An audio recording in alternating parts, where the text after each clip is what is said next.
Thanks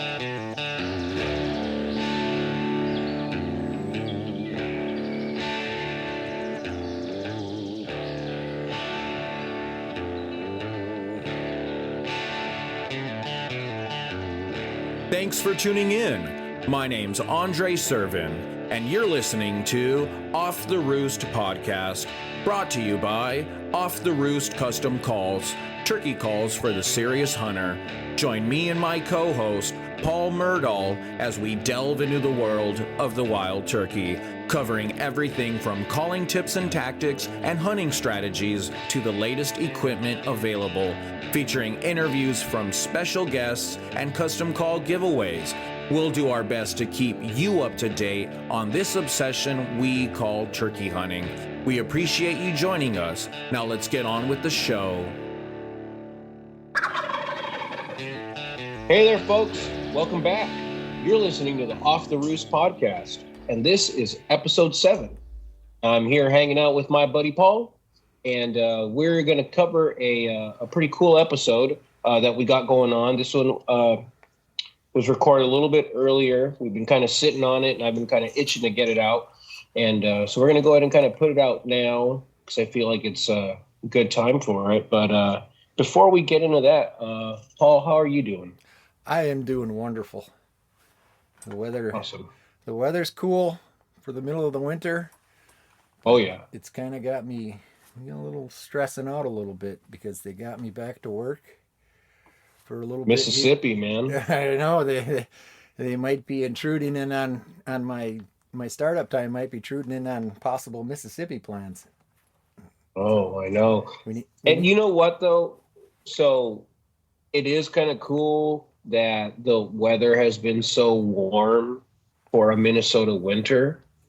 I still haven't let my guard down entirely, but I'm beginning to let my guard down with the fact that is it going to get super cold again? Are we going to get hit with a ton of snow? We're probably going to get a blizzard, early April or something like that.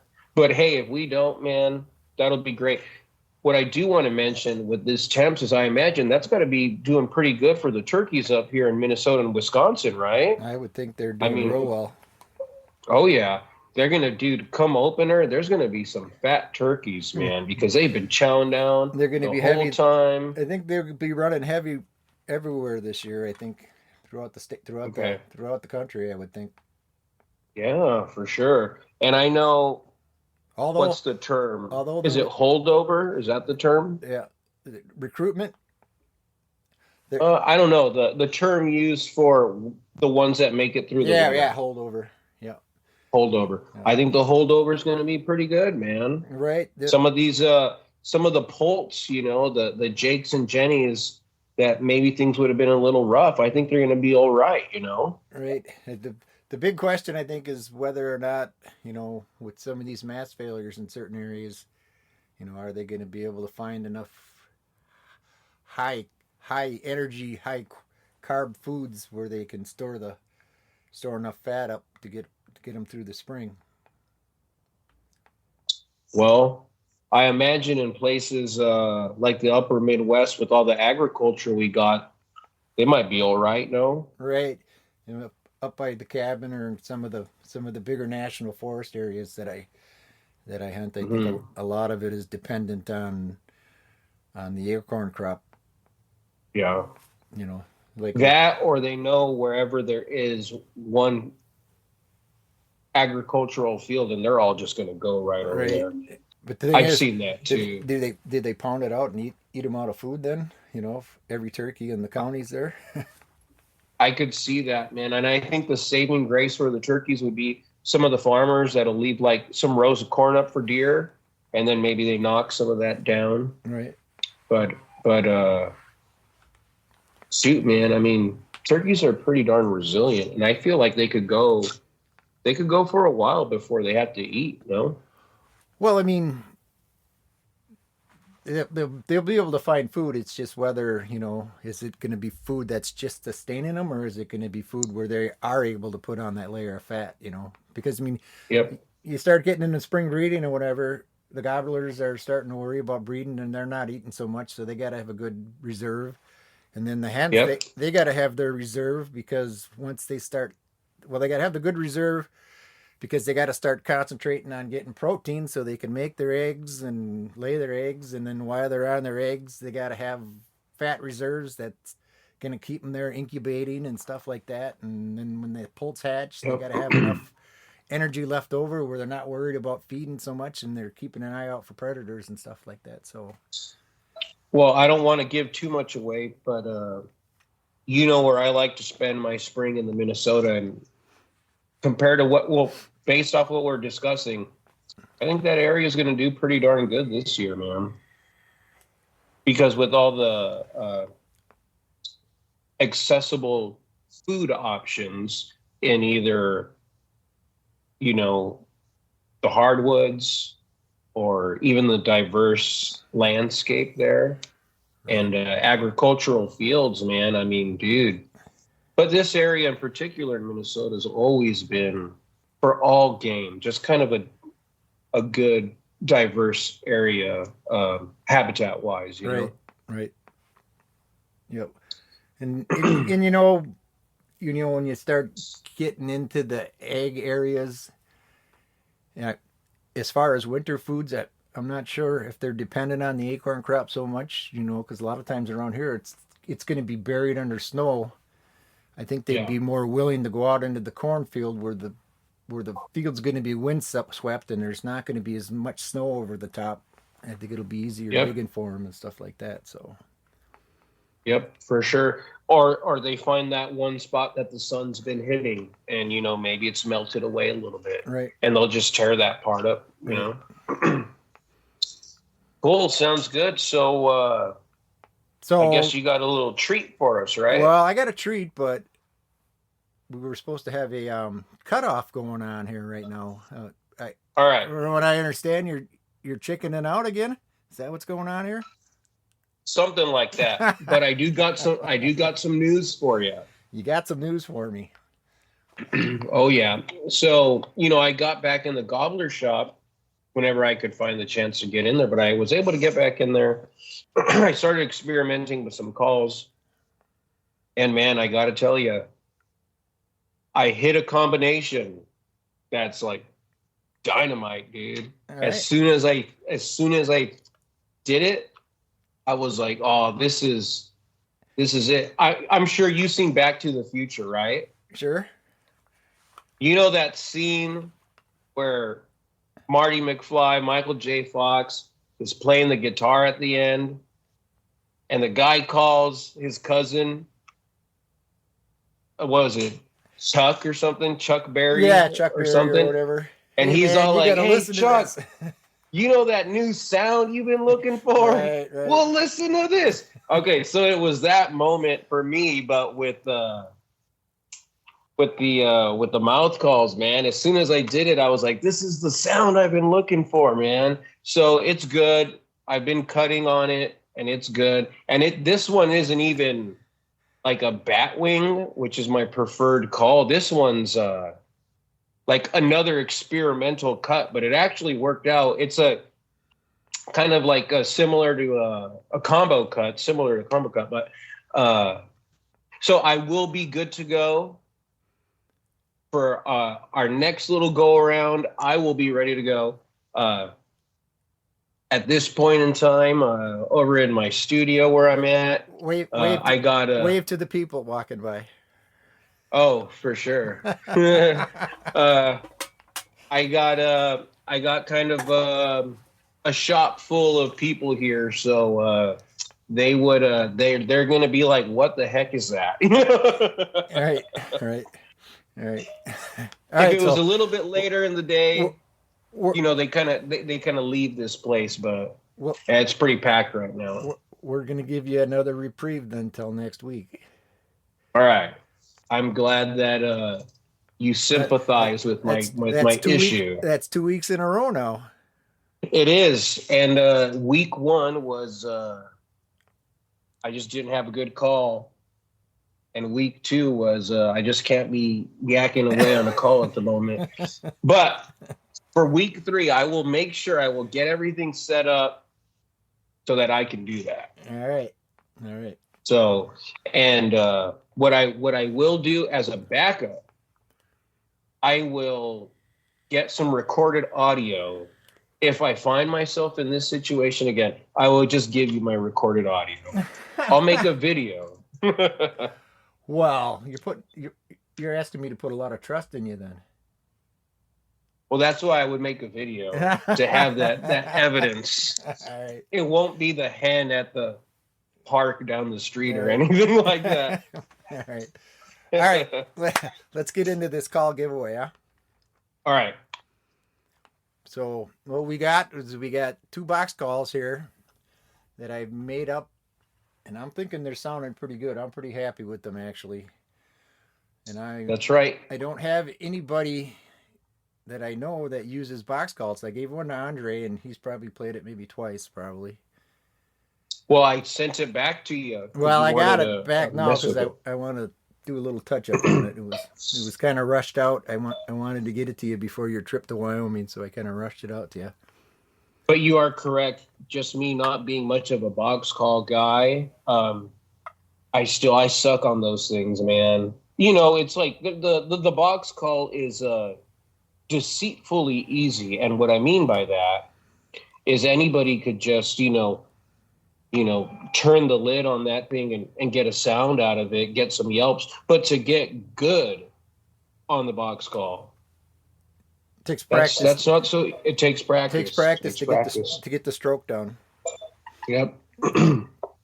So what I'm planning on doing is I want to get these calls into people's hands. So I'm gonna give you the option. There's going to be 2 calls, so an all walnut call, and we've got pictures of them on TikTok and Instagram. Right? No, not yet. No, we haven't put that out. I've been waiting for this moment here to put that out. Yeah. Right. So then we'll get some pictures up for you, and we'll let you see the calls and stuff, and then we're gonna play them here a little bit for you. But I want to get some of these calls out there, and I want to try to get some feedback on them, because like I said, Andre's probably the only guy I know that turkey hunts and he doesn't use a box call. So we got the all walnut, and then we got the walnut over catalpa. So the lid and the base are walnut, and the body of the call is made out of catalpa wood. So if you're not familiar with what catalpa wood is, that would be the trees with the big long beans that grow from them. They got big long beans, and they got big white flowers in the spring. So that would be a catalpa tree. It's a really soft Okay. wood. So this is the catalpa I'm going to play here for you first, and I'm just going to do some yelps to start off with, real nice and quiet. I'll turn it away from the mic here.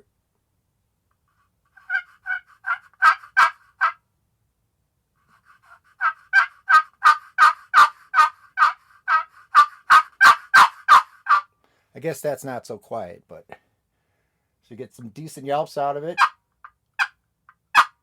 Get some decent clucks out of it. And the other side sounds just as good. Oop. Let me turn here.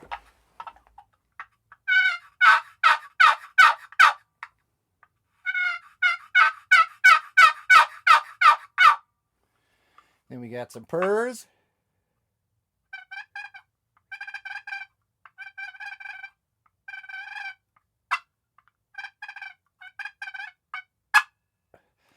And this one does a fairly decent gobble, but the walnut I think is better.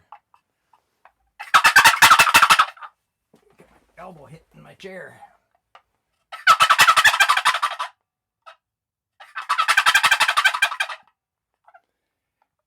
And then you got some cutting.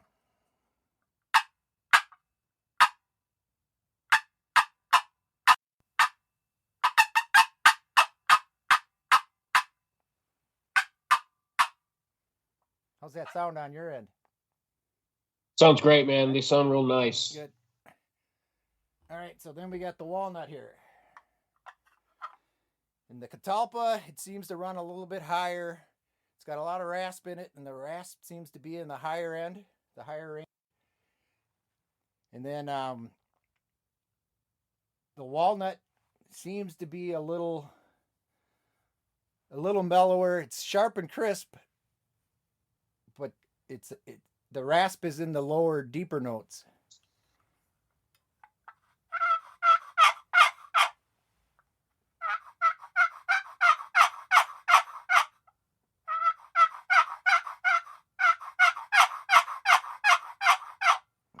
You hear that all right? Yeah, it sounds great, man. All right, so then we got the other side.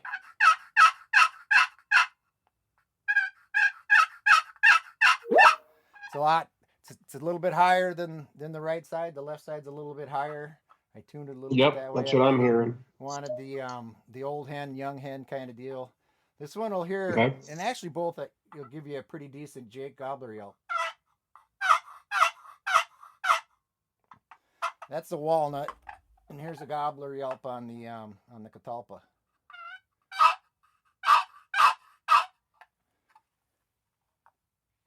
I think they both sound pretty good.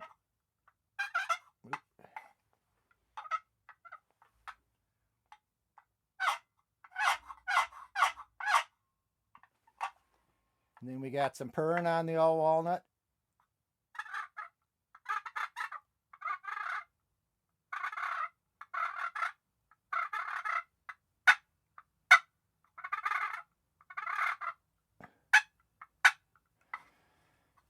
And then we got some cutting.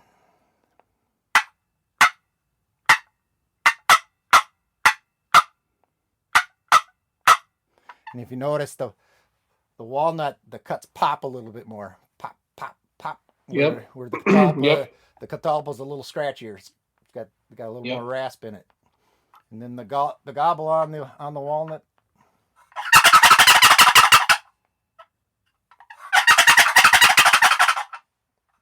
I think the gobble on the walnut's probably twice as good as the gobble on the catalpa.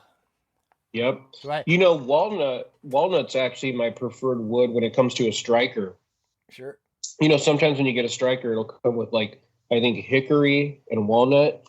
The hickory I feel is better for softer tones and stuff, but you know, on a glass call, man, I grab that walnut. Right. You know? Well, see, if I'm understanding this correctly, hickory is probably a much harder wood than the walnut.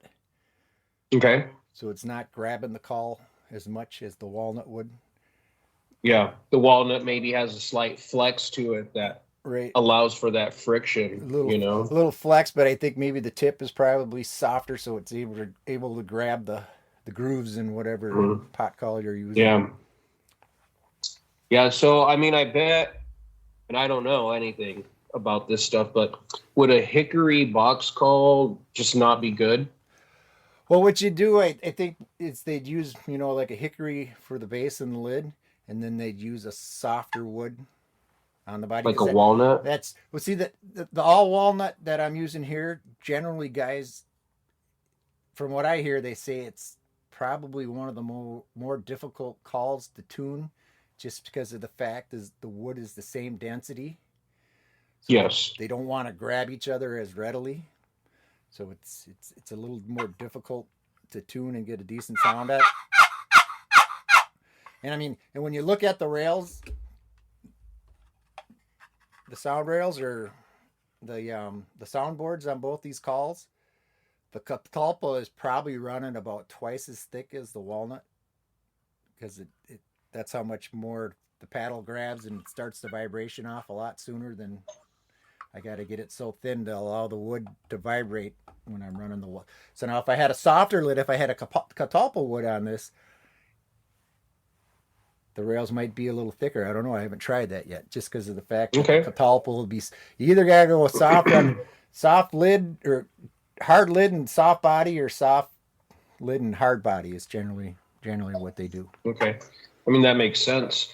Okay, cool. So, give us some details, man. So how's this giveaway going to work? What's the thing? How's this giveaway going to work? So what we're going to do here next week is we're going to ask a question about something we talked about on the podcast here, or we're going to talk about on the podcast.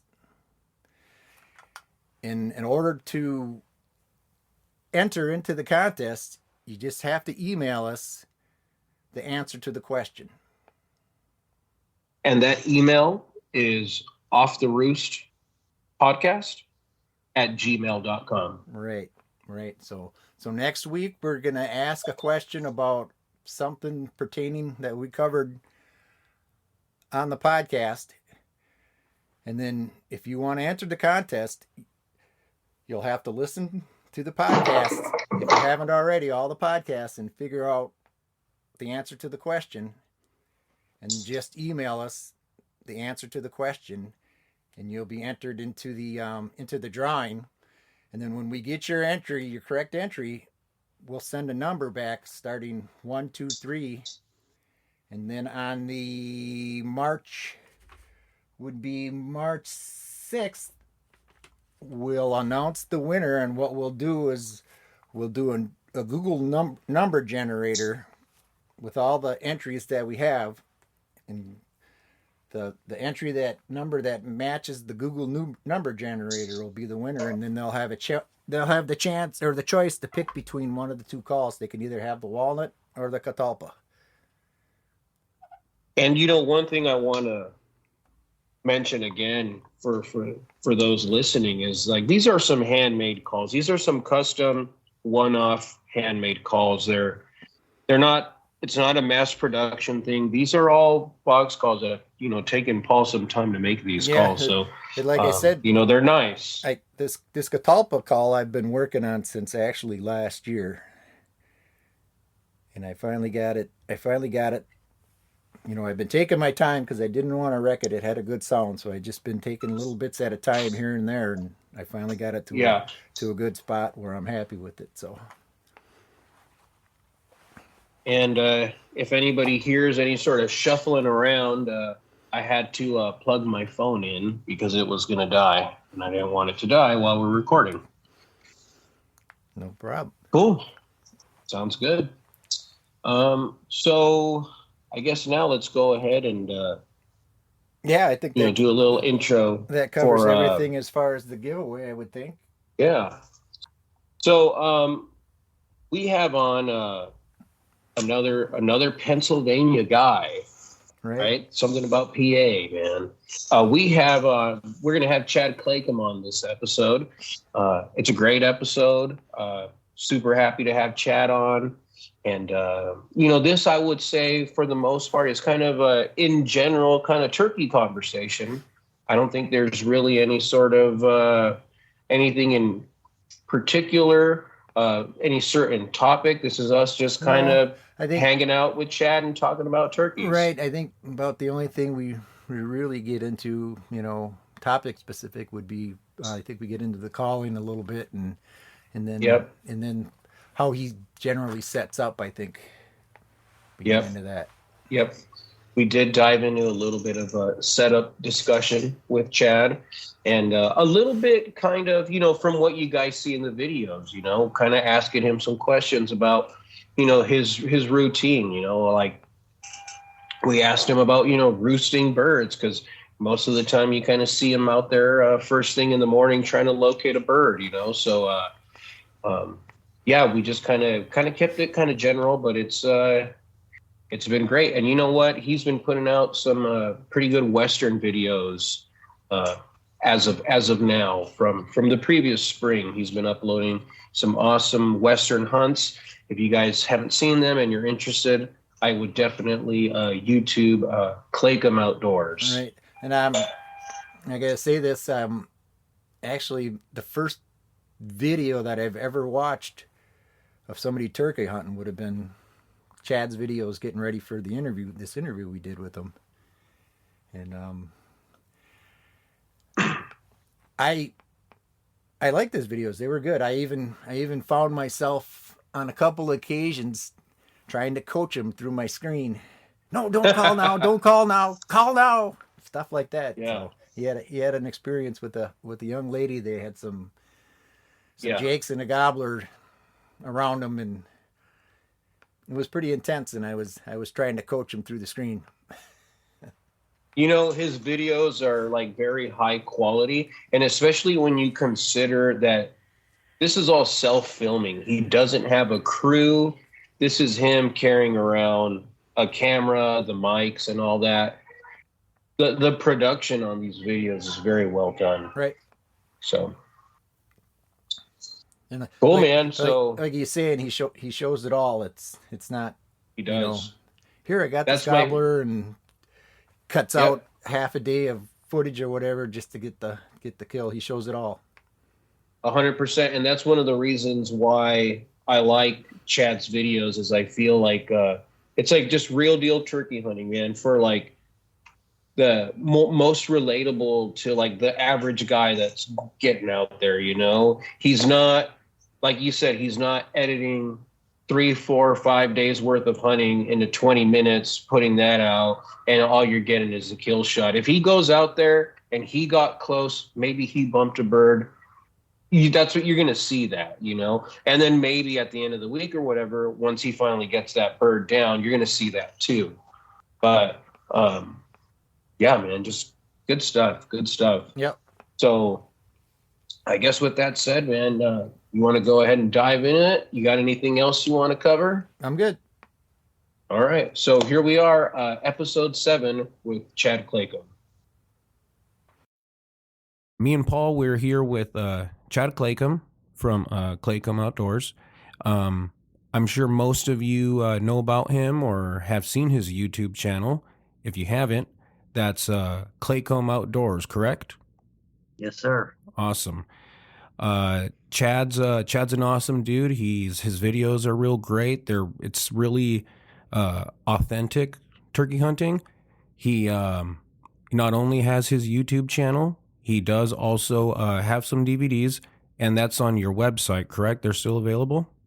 Well, that's a long story too, Andre. I used to have them on there, but I lost that website here about, I guess it's probably going on 2 years ago now. It's a long story, but I had my identity stolen. Oh, no.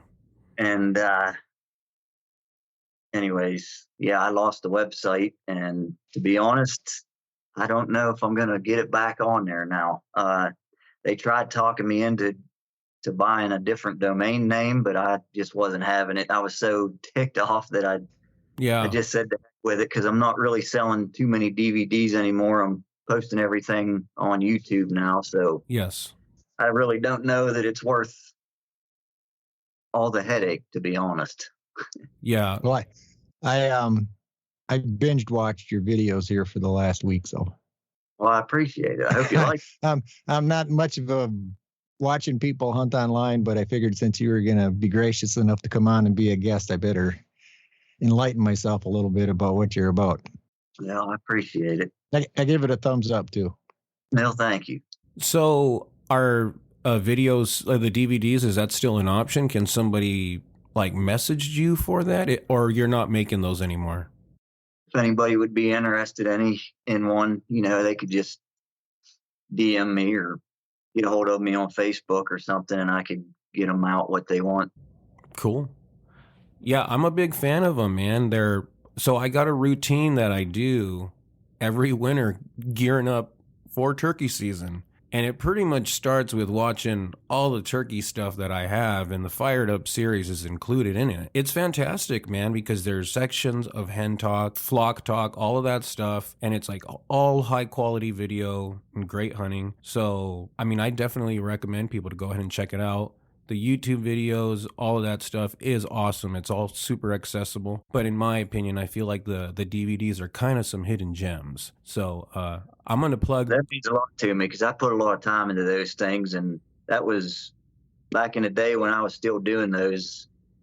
I put a lot of effort into those. And I really wanted to show... That's where it all started for me, as far as, just showing how hunting, especially turkey hunting, really is, like showing all the ups and downs. I didn't want to just show a turkey being killed every 3 minutes and just keep flowing through the video like that. I wanted to show the struggles and what went into a real turkey season. Yeah. And I had a lot of turkey talk on those, and I think that's what a lot of people enjoyed, the hen talk especially. Yeah, I know I sent you a message because on one of your videos there is, and I was trying to find it. I couldn't remember where. I knew it was in one of your videos, and it was a hen doing a whine. And I know for at least for me, that was my first time hearing a hen doing a whine. And that's because I feel like that's something that like the average guy, even wild turkey hunting, is probably not going to hear a hen whine. You know, that they might not get that close to a hen. I know there's some guys, they just completely ignore a hen. Me and Paul, we're both kind of callers.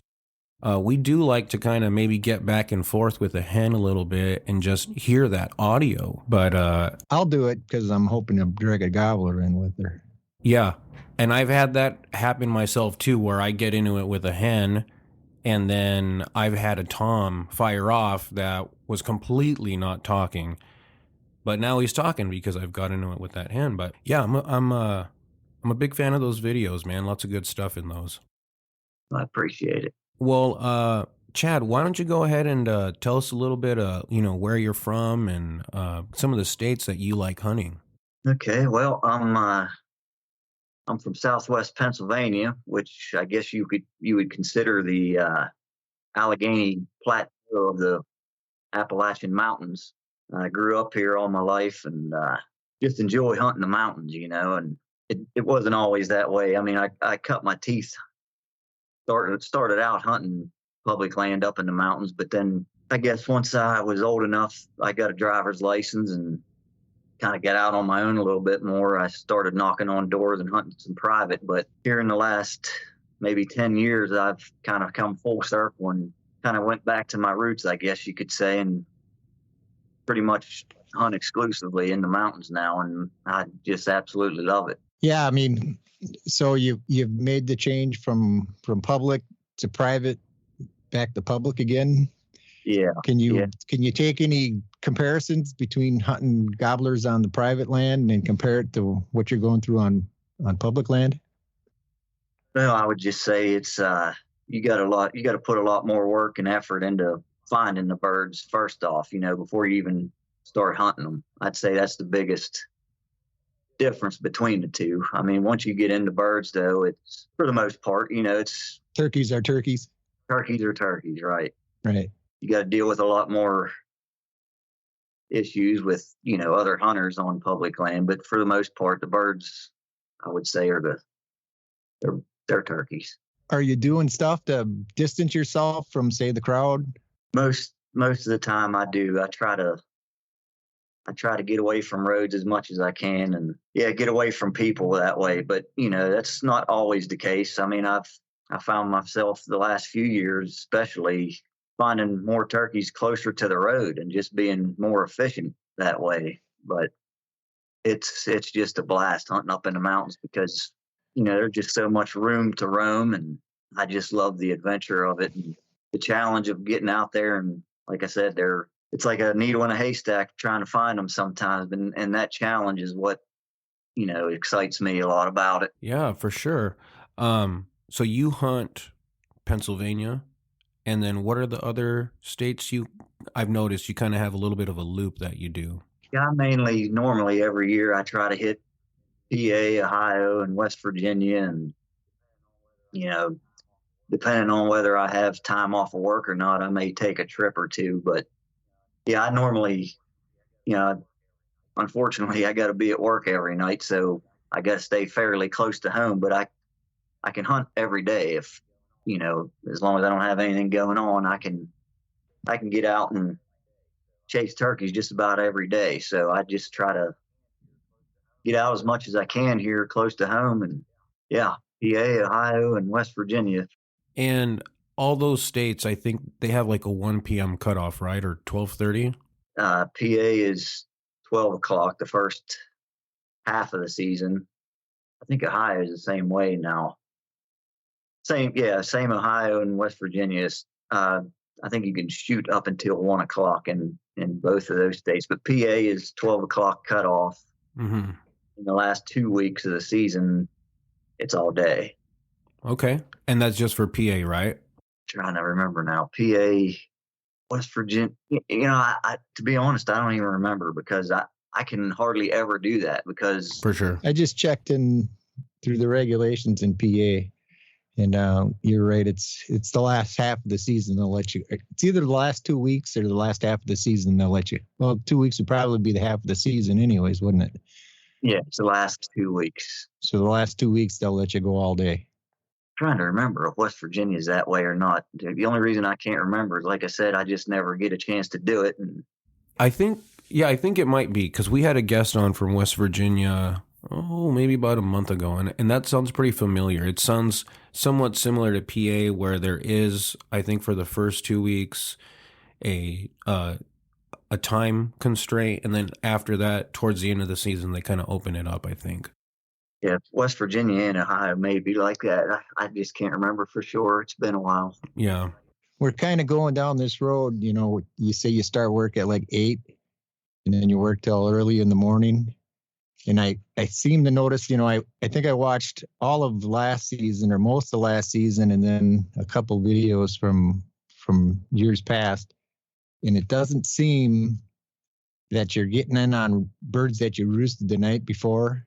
It always seems like I've been back in here in last week or yesterday or whatever. There were birds in here, and then you're going in and you're devising a plan once you get into the area and if you do hear gobbling or not.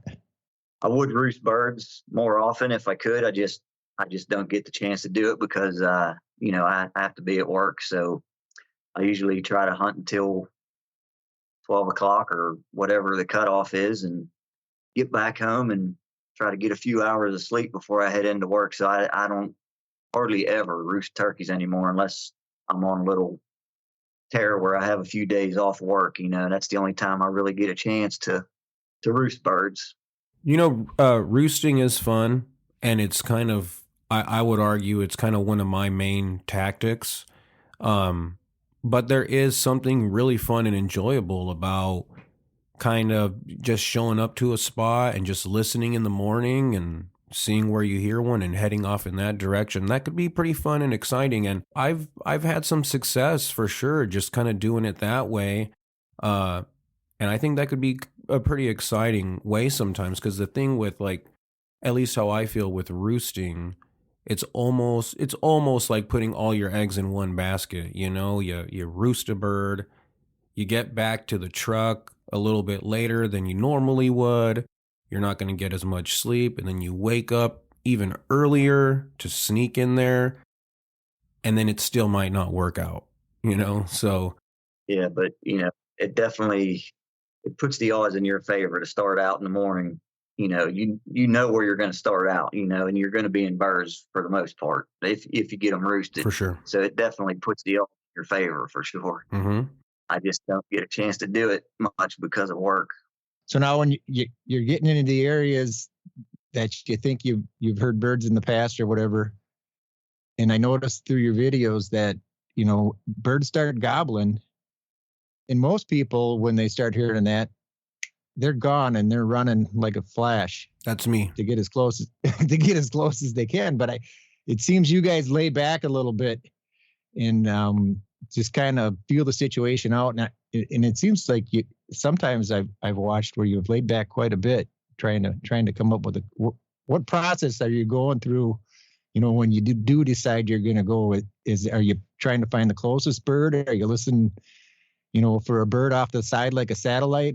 What are you what are your main goals, I guess, when you're sitting there and the birds start gobbling?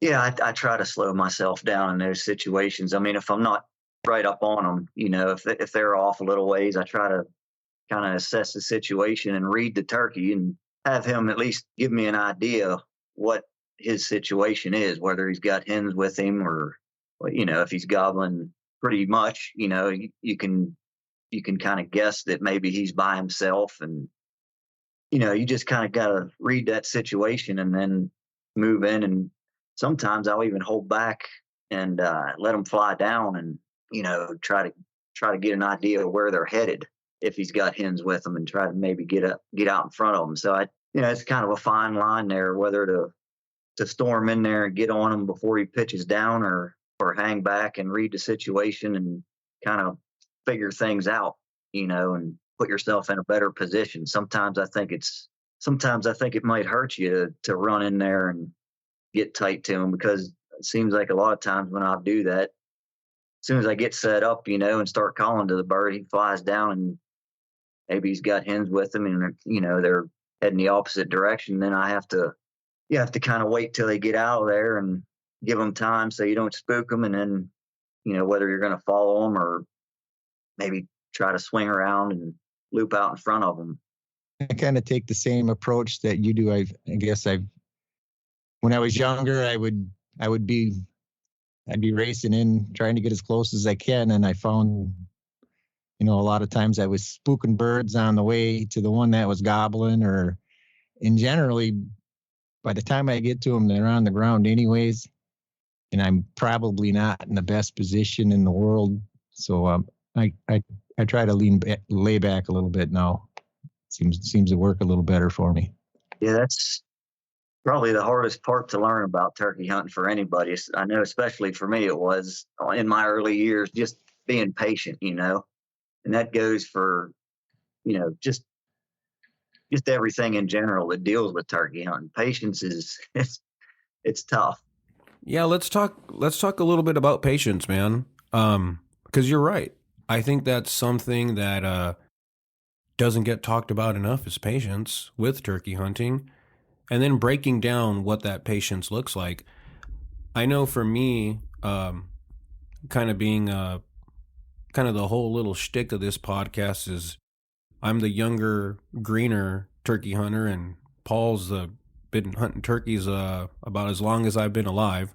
But I know for me, once I did slow down and give the situation a little bit of time to unfold, then I started to notice that things kind of started to happen for me. So when you're kind of talking about patience, I guess, what does that kind of look like, I guess? Is it sitting and I watch your videos, I know it's not necessarily the case.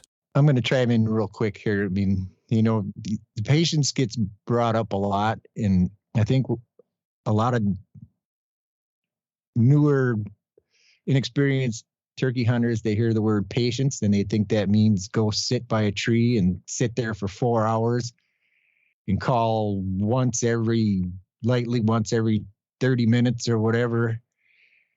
And when you get more experience, I think it comes into your playbook where you start using it as a tool. You're not, I got to go out and be patient and sit by this tree because that's what I hear kills turkeys. It becomes more of a tool of knowing when to be patient and when to be quiet, when to move, when not to move, and stuff like that. Yeah. Yeah, I definitely agree with that. Mm-hmm. Yeah, patience is it's a big tool. We could probably sit and talk about this for an hour. Yeah. We could talk about it all day long if we had. Yeah. Before you even make a call, especially, like that's one thing I find myself doing a lot is I try to stay patient. Like if I have a bird located, whether I do it with a locator call or just hear him gobble on his own, I try to hold off calling to that turkey until I'm in a good position. I don't want to give myself away too soon. So if he's gobbling on his own, I won't call to him until I get right up to where I want to, where I want to be. And then I'll go ahead and give my position away and start a conversation with him. But yeah, that's something that's not talked about a lot, probably. Patience is a big thing, and I don't think you can really buy it. No. Right. On the patience and the blind calling, I mean, watching the videos, and it may just be the fact that it's camera, but it doesn't seem like you're doing a lot of blind calling, run and gun. You'll move a lot, but then when you call, it's like you're already in a place where you think you'll be able to kill a bird from blind calling or whatever, and then you'll go through a sequence or whatever. And I know Andre wants to get to this point here where I think Andre labeled it as like pick a spot calling. I think you got that term from Denny Galvis or whatever. Yeah.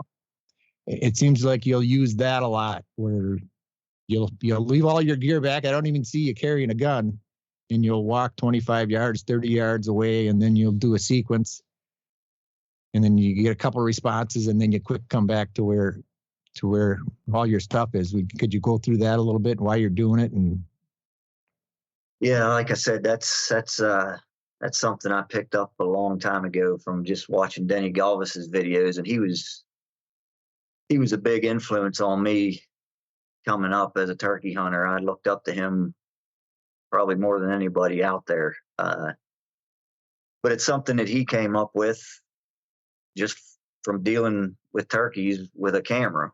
And, it can come in handy for even guys that are just out there hunting with a shotgun.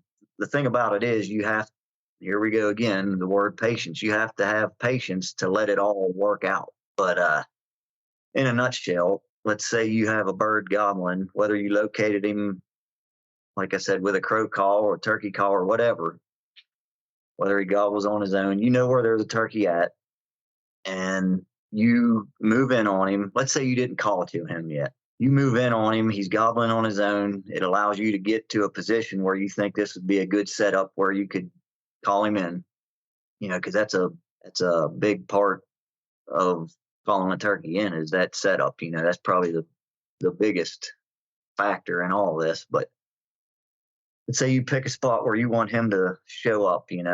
When you're hunting in the mountains or hill country or any kind of terrain, a lot of times those turkeys, they're so keen on picking up where that sound is coming from.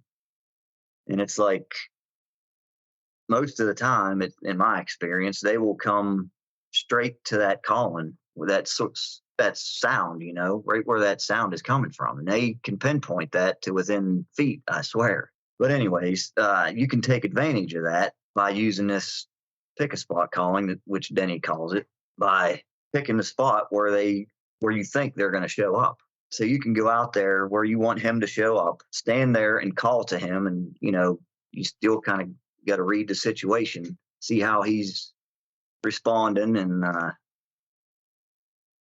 go from there. But you could start a conversation with him. And once you get the feeling that he's committed and starting to come, that's when you just shut it down and then get back, whether it's 25, 30 yards, or sometimes I've done it where I'm over 100 yards just to get good footage of them, but you can, if everything works out right, you can control where he's going to show up. And then once he gets to that point, you can work him in from there. But yeah, it's just a technique where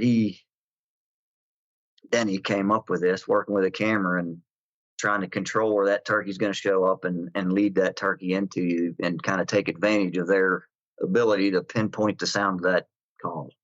So to go a little further on it, I mean, a couple of the videos I watched, you did the pick a spot, and it seemed the turkey skirted just, if you were sitting in that spot, the bird would be in gun range, but seeing as you did the pick a spot, it kind of skirted where it would be shootable from the spot, but where you were sitting, it was just out of range. So do you think it would be a tactic if you didn't have the camera that you'd use as much? Oh, or yeah. Would you just you use it in certain situations? Say like you got real thick cover and you got the one open spot, and you go to the open spot where you got a nice shooting lane, or do you think you use it in situations like that, or you think you just use it in general? Yeah, I use it a lot, but in a situation like that where you're in a thicker area and you have a nice little opening out here where you would want him to show up, I would definitely try to use it there. Now, like you said, if he's not comfortable coming to that opening, and maybe he skirts that area just a little bit, normally this is where the patience comes in. If you're patient and you got to sit there and let him work to that area where you called from. And normally what he'll do is he'll show up, he may get 50 yards from that spot. And if you've been quiet for 10, 15 minutes or maybe a half hour, a lot of times he's gonna throw out a gobble at some point there, searching for that hen. He knows he's close to where she was, so a lot of times he'll gobble and let you know where he's at, and then if he is skirting that little open spot, like you're saying, that's when you can call. You can eventually call from where you're set up at and work him in from there. Hopefully, 9 times out of 10. Well, I shouldn't say 9 times out of 10, but you know, how turkeys are. You hopefully Right. he'll come into that opening. I use it a lot. I will say I use that technique a lot, especially with a camera. And even if I would be out just hunting without a camera, I would use it a lot. Yeah, I first kind of started experimenting with that technique. I want to say maybe 2 seasons ago. It was amazing to kind of see it happen, to see it work, And what I didn't think of doing is the way I was mainly utilizing that technique is when it came to blind calling. Like you, me, and Paul will hunt the surrounding states. So we're in Minnesota, so we'll go to Wisconsin. I'll do Iowa. Paul will go to Missouri. I'll go to South Dakota. We'll kind of hit the surrounding states, but sometimes I'd show up at a state mid-morning or in the afternoon, and maybe at that point in time I didn't know where there were any birds, so I just kind of pick a bench on a ridge. I'd go out about 30 35 yards. I'd do a little sequence there, and then I'd run back to my spot and I'd just camp out right there. And it was awesome to actually see the birds show up and walk straight to that area that I was calling from. And it worked out in the sense of I was getting set up so it would only be about 30, 35 yards away from me, perfect for a shot opportunity. But what I didn't do was try to take that step a little bit further. And once they get to that location, from what you're saying, it sounds like you can sweeten that up a little bit more and maybe do a little bit of calling to pull them a little bit closer to maybe where you would want them to be. Is that correct? Mm-hmm. Yeah, that's what I was trying to say with that. Like in that situation with Paul, talking about the like a thicker area, and you have an opening out there in front of you. If he would come out and stay back from that opening instead of coming into it, now I'm talking about areas with some terrain too. I haven't really messed with this a whole lot in flat ground. I always have in mind where a turkey's down off of a ridge somewhere. That's always it's usually what I run into is turkeys that are, if I'm trying to lead them up onto a ridge top where I can get good video of them, I've always got that in my head where a turkey is down from me. So if I am misleading anybody that's hunting flatter ground, this could still be used in flat ground. I would imagine it could. I've used it on flat ground. But yeah, once he's close to that opening and you're not seeing him, and if he makes you aware of his presence by gobbling, or you hear him drumming or whatever, so I say, I mean, you never know what a turkey's going to do, but once he gobbles and lets you know where he's at, and he's close to that opening that you wanted him to come into, hopefully you can just give him a little bit of soft talk or whatever and lead him out to it. But it doesn't always work out. It's a turkey. Yeah. Do you ever do any just blind calling? I do some, but to be honest, I'm not the most. See, that's the kind of situation where I want to be more patient, but I just don't have the patience for that. But the older I get, the more I'm trying to make myself do that. Sit down and do some more blind calling and just sit for an hour. Normally I would say at this point, most of the time when I do a little blind calling, I may sit down and call if I'm tired just from working all night or whatever. But it's hard for me to sit there for more than 45 minutes. If I don't hear a turkey gobble, feel like there's enough area where I hunt that I can get up and start covering ground and find one somewhere, that wants to play. So If I sit for that long and I don't hear turkeys gobble or anything like that, I'm usually getting too tired where I got to force myself to get up and walk, or I'm not going to be in the right frame of mind to begin with. I'm going to be fighting, trying not to fall asleep. It's really difficult. yeah. So I think if I remember correctly, and from what I've seen, you have done some competition calling. Are you still doing competitive calling? I do a little, probably not as much as I did 10 years ago, but yeah, I still do some.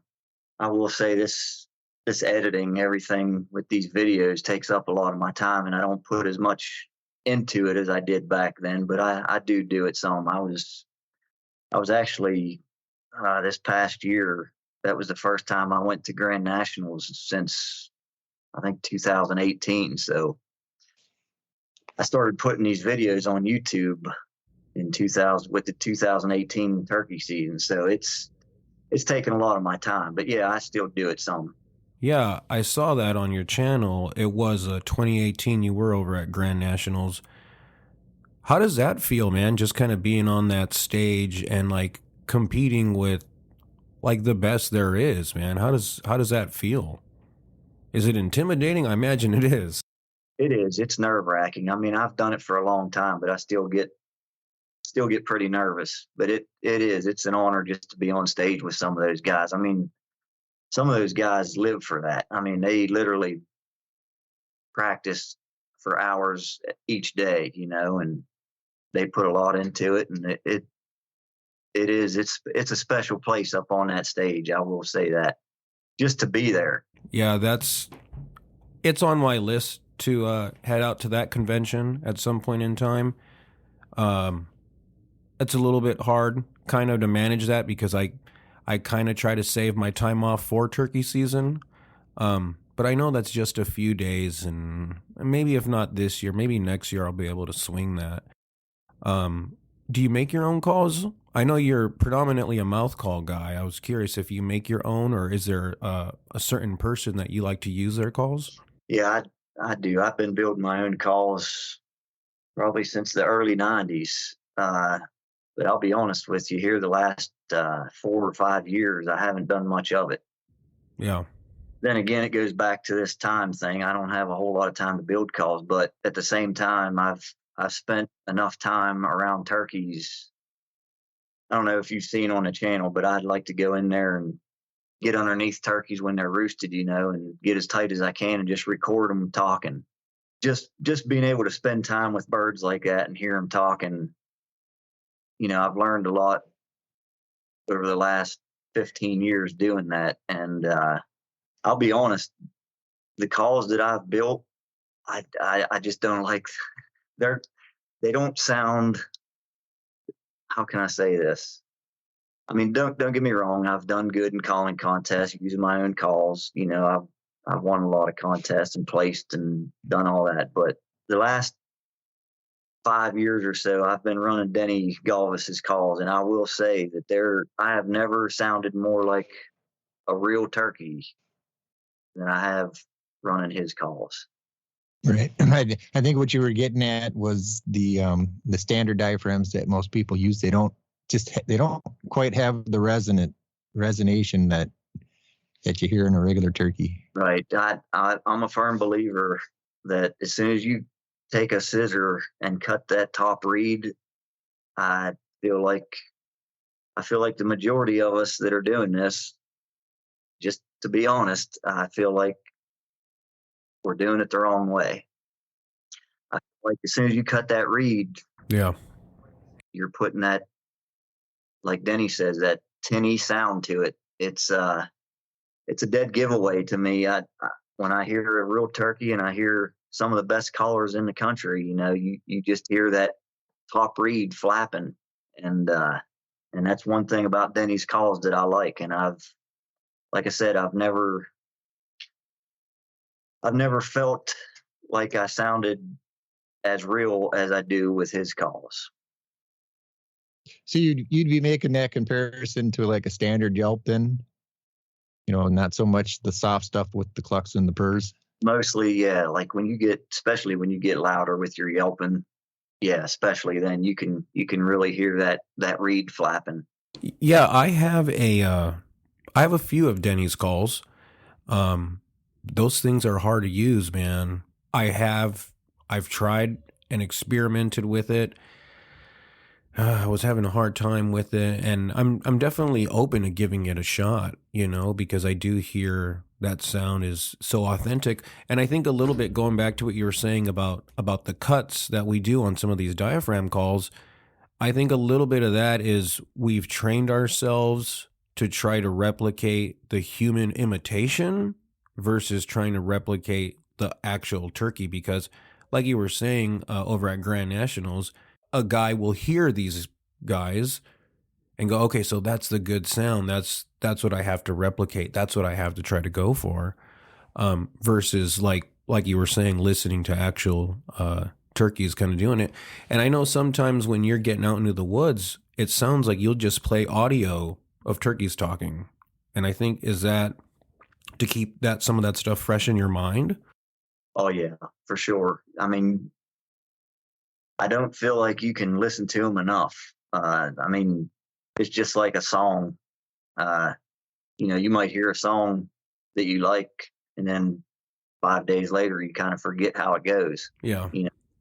The same with turkeys. I feel like the more you can get them in your ears, the better. I feel like most of those judges in all these contests, it'd be a good tool for them. I don't know how much they listen to them, but that is something that should be the most important part of all this stuff, is listening and comparing your calling to real turkeys. Yeah, for sure. Right. With the cuts too, I think, why a lot of people get into it, I think the cuts, they're geared towards less experienced callers. And I think for some reason, it gives them an idea that it's going to help them with their breakover from the high to the low. And I think that's where a lot of it comes from. Yeah, you're putting that kind of that human element into it, though. I don't know where that ever started. You hear guys say that all the time, where you want to get that nice clean breakover in your yelp. But I have so many turkeys on my computer here. I can have you listen to countless numbers of hens that they don't have that rollover yelp, that break in their yelp. They're just straight out, just resonant and raspy, and Right. It may be just the case that that's just the type of call she's using at the time, where it's not like she doesn't break her yelps over at all. She just got that certain time that you recorded her, she wasn't doing it. Right. Yeah, I mean, turkeys, they have a freaking vast vocabulary, and I mean, their voices break just like ours do. A lot of times when they do break like that, they're really putting something into it. They're really calling loud a lot of times. But yeah, I don't know. That all I can tell you is I've never felt like I sounded more like a real bird than I have these past few years with Denny's calls. But they are tricky. If you've come up your whole life running a cut call a certain way, of course it's going to be hard to transition into using his calls where you don't run them the same. But I feel like if I could go back in time, and day one, the first time I ever put a mouth call in my mouth, if I would have put one of his calls in my mouth and learned the way that he runs them, I feel like I could, I wouldn't have such a learning curve, first off. And I don't think a lot of people would if they would just learn to call with their diaphragm, bring everything up from down within. And that's probably the biggest hurdle with everybody trying to learn to run his calls, because they've come up running everybody else's calls differently. But right. I think getting it to come up from your diaphragm, it gives you a more stable airflow, and it gives you a little more control, gives you a better tone. Which of his do you use? Is it the double reed, triple? I like his master's choice is a 2.5 reed call, and I often find myself using his 4 reed call, which he calls the what's he call Forerunner. It's called the Forerunner. So I use his 2.5 reed and his 4 reed calls. So that four reed is there cuts in it, or is it just the standard 4 reeds? And I don't know what it is, but man, those calls, they have a snap, they have a resonance, just a real turkey sound. And I really like the way I sound running his calls. I can tell you that. So you don't use those calls like you would a regular diaphragm call. Do you got any tips, I guess, for I know at least for me, maybe I'll give those things another try. I still have them, but I guess I was trying to kind of use them how you would traditionally with the tongue pressure and moving my tongue around to manipulate. That's probably the biggest hurdle guys have with them is just, like I said, falling back on the way they've always called with other calls. But yeah, you just want to get that call to seat in the roof of your mouth. And I don't know how to explain this, but the best way for me to get myself in the mindset and get myself where I need to start is like you would key. You want to tighten your throat up, almost like you're saying the word key. You just want to tighten your throat up. And once you might have to play with the call a little bit and find that high whistle, like that key. But once you can get that key and just blow air, just, and kind of control that high note, you want to keep your tongue. You don't want to move your tongue. You don't want to move your mouth. You just want to bring all the air up from your diaphragm. And that call will it'll go from high to low and just have that resonance in it. And it doesn't have that fake tinny sound of that reed flapping. But yeah, you don't want to move your mouth. You just want to work with that call and kind of just keep for a while, and get that call loosened up and kind of get your throat muscles to loosen up. And then once you can tighten your throat up like that, like, it'll exercise your throat and you'll pick it up. It just takes a while.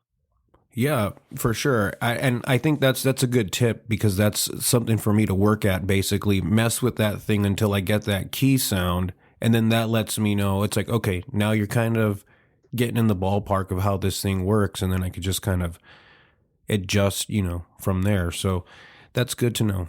And the only thing I compare that to is like, if you're going from that high key, that whistle, using his calls with the back of your throat, it's comparable to, how can I say this?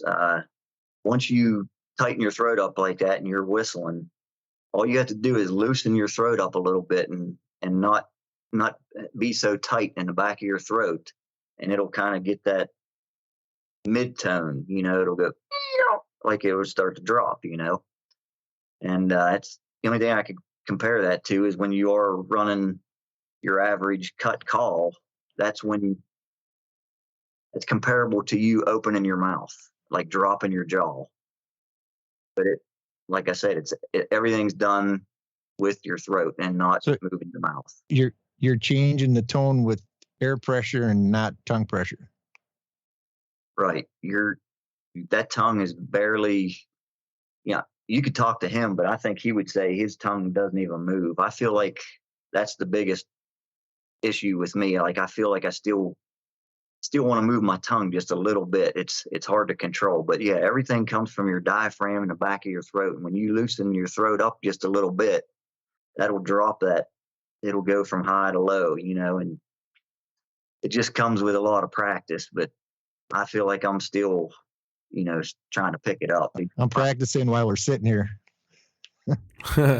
So one thing I want to talk about, man, and this is the cool thing about your videos is, like you were saying earlier, it's not like you're going to take a week's worth of hunting and compress that down to 35 minutes and you got like the kill shot in there. You'll post your videos whether you were able to get on a bird that day or not. And so, and I think that's kind of like realistic for most guys. You know, most guys aren't going to go out there and kill a bird every day or every few days or whatever. How do you keep that positive attitude when all this is going on? You know, when maybe you're not hearing birds, you're not able to get on birds, or you've missed a bird.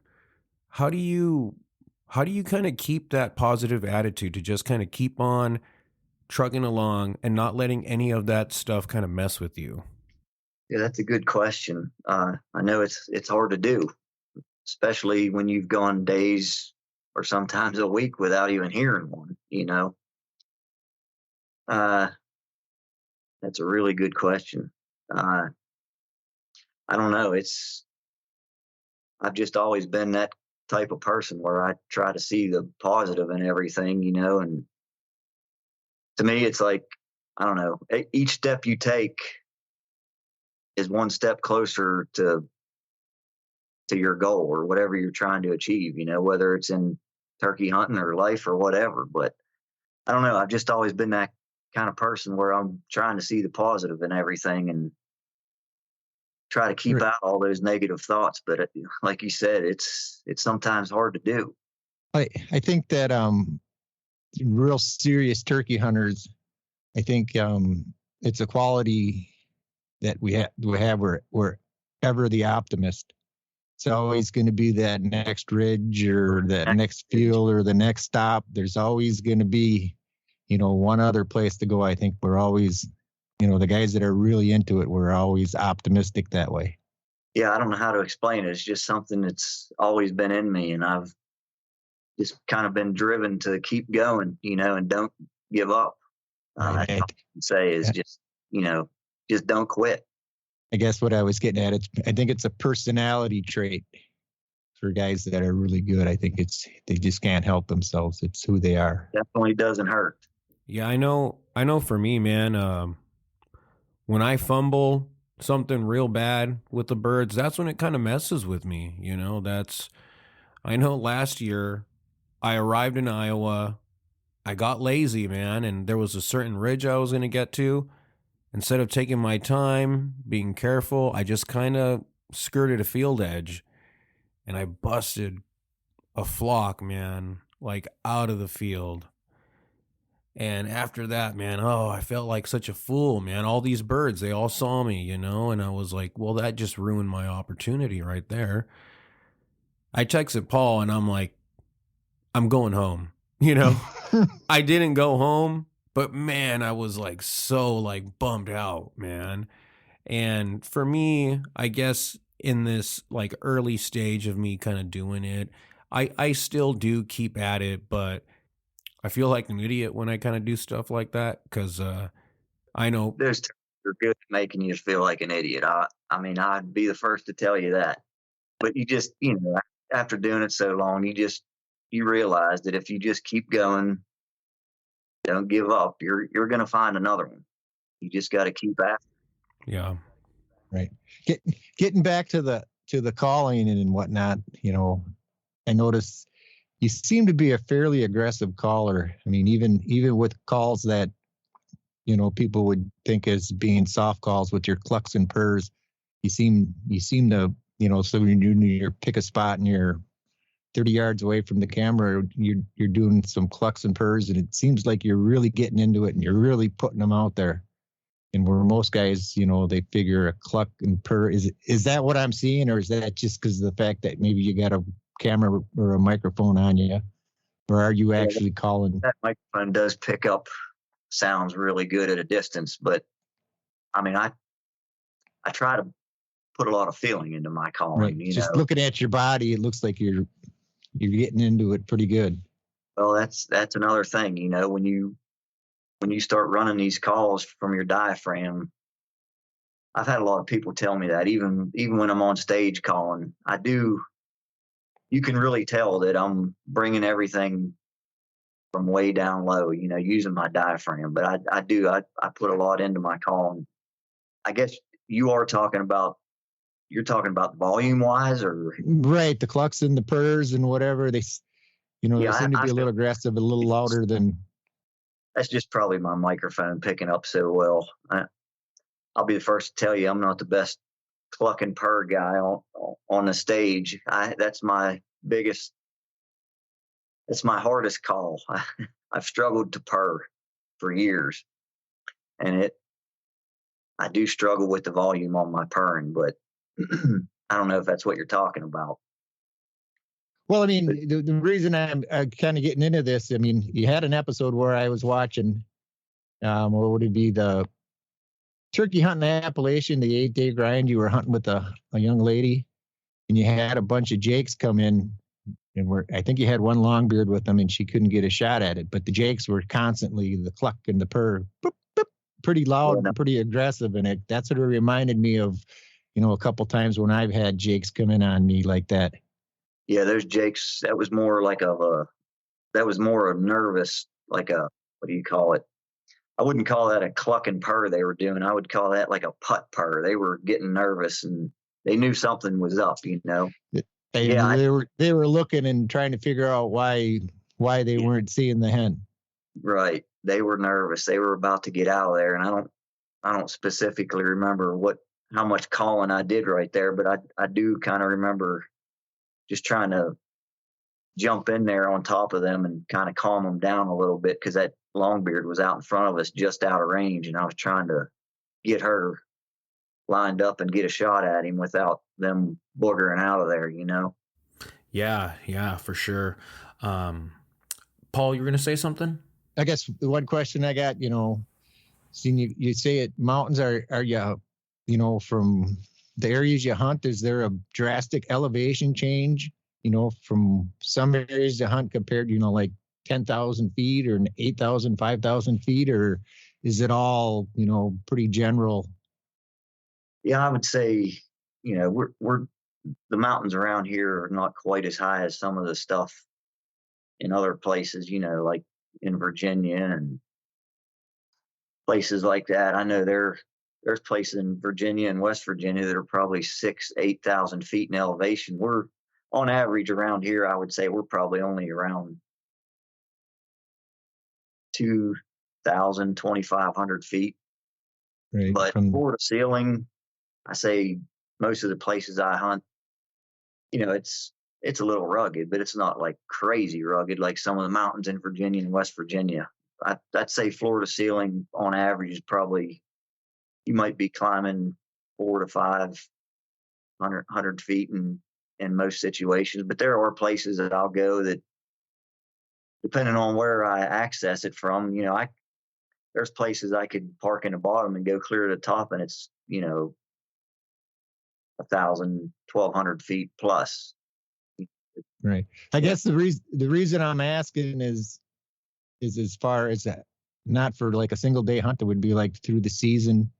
You hear a lot of times, when you get into some mountainous terrain where guys will say the turkeys at the bottom will start gobbling like a week or two before the turkeys at the top. Is that something you're seeing? And is it something you take into account, where you'll start the season off in lower elevations and then work your way up as the gobbling decreases in the lower elevations and then possibly still be gobbling on top? Yeah, I don't really see that much here. I would say if you go down south and hunt, you would see it more because of the season being so early. Our seasons around here, like in Pennsylvania, Ohio, or West Virginia, we don't really start up that early around here. Most of the time when our season starts, a lot of the hens are either nesting or, being bred at the time. So I would say, earlier in the season, like down south, you would run into that a lot more just because of the birds being flocked up early, and, the season being so early, it's still like winter sometimes up top that early in the season. Yeah, for sure. When's your season start out there? We start in the middle of April. We're April 13th. Right. For 2024, it'll be April 13th. If I can help it, usually though, I make a trip down south. Last year was Mississippi for the for the longest time, I was heading to Georgia and hanging out there for a week, 2 weeks, maybe even 3 weeks. Actually had my mom call when I was, I don't know, was early 20s or whatever. She told me I had to come home because I was gone too long and I had to be home for Easter.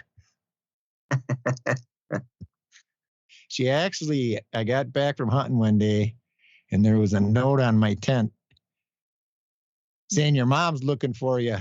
Call the police or call your mom. And it was the police that left the note because she was calling, because I called the day before and they didn't answer. So then I called my brother and talked to my brother and let him know everything was cool and everything. But he didn't call my mom to let her know that I had called. Yeah. So she was calling the police and whatever, and they come hung a note on my tent telling me to call my mom. It's nice to get an early start like that and go down south. At some point here, I'd like to do it again myself if I can get some time off of work. I think it was 2019. I was down there in Alabama. I loved it. We didn't have any luck down there, but we got on some turkeys and it was a heck of a lot of fun. I'd really like to get back down there and try that again sometime. It's nice being able to get an early start like that. Right. Hunting in the end of March or whatever, instead of waiting. I mean, your season there doesn't start until May, does it? Yeah, Pennsylvania is usually the first weekend in May, last weekend in April, somewhere right in there. So right. It's a long wait here. Yeah, I think you posted the Alabama hunt, right? I think, yeah, that was a good one, man. I enjoyed watching those videos. Yeah, it was a lot of fun. I loved it down there. That's my kind of hunting. Those mountains like that, those steep rolling hills and ponderosa pines and hardwood bottoms and stuff. It was a lot of fun. It was a challenge. Those birds didn't talk a whole lot and there was a lot of pressure, but it was a blast. Awesome. All right, dude. Well, I think we're going to go ahead and let you go, man. No problem, Andre. I appreciate you having me on. Yeah, nice to meet you, Chad. Yeah, you too, Paul. For sure. Well, thanks again, right, guys, we'll for having me on. Yep, take it easy, Chad. Thank you for listening to the Off the Roost podcast. If you enjoyed this episode, please like, subscribe, or whatever it is we're supposed to do. We greatly appreciate it. You can also follow us on Instagram at Off the Roost Calls and TikTok at Off the Roost Pod. Stay tuned for future episodes where we'll do our best to keep you informed and try to preserve the heritage that surrounds the elusive and sometimes mystical animal that is the wild turkey.